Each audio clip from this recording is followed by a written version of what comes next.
আজকে আমাদের কবরস্থানে অনেক কাজ চলতেছে, তাই আজকে আমরা এখানে একটা খাওয়ার আয়োজন করছি, ছাগল জবাই করছি। আপনাদের দেখাবো, দেখেন এই মেয়েদি ছাগলের কাজ করতেছে। এই দেখেন,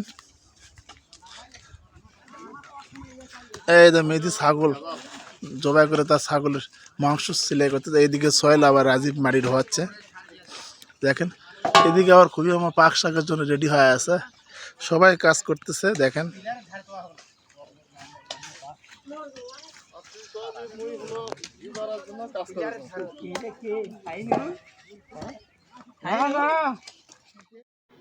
সবাই মিলেমিশে কাজ করতে দেখতে পাচ্ছেন, সবাই ধীরে ধীরে আসতেছে, অনেকে আসেনি, আসার চেষ্টা করতেছে। সকালবেলাতে অনেকে বিভিন্ন কাজকর্ম করতেছে। এদিকে আবার 1 ঘন্টা কাজ করার পর মুড়ি বিরতি চললো, মুড়ি খাওয়ার জন্য সবাই ব্যস্ত হয়ে পড়েছে। মুড়ি খাওয়া 2 গ্লাস পানি মারে দিলে আর একটু কাজ করা এনার্জি আসবে, সবাই মুড়ি নিয়ে ব্যস্ত। এদিকে আবার চুলাতে জাল ধরে দেওয়া হয়েছে, চুলাতে জাল ধরে দেওয়ার কারণে এদিকে আলু সিদ্ধ করা চলতেছে। আলু সিদ্ধ করা হয়ে গেলে মাংস পাক করবে, বাচ্চারা খেলতে দেখতেই পারতেছেন।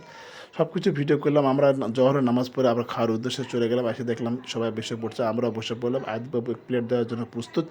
এদিকে মেয়েদের মাংস দেওয়ার জন্য অনেক ব্যস্ত পড়ছে, আমাকে বলতেছে আমি দেবো না। যাই হোক, সবাই খাওয়া দাওয়া শুরু করছে। ধন্যবাদ সকলকে, ভালো থাকবেন, সুস্থ থাকবেন, আল্লাহ হাফেজ।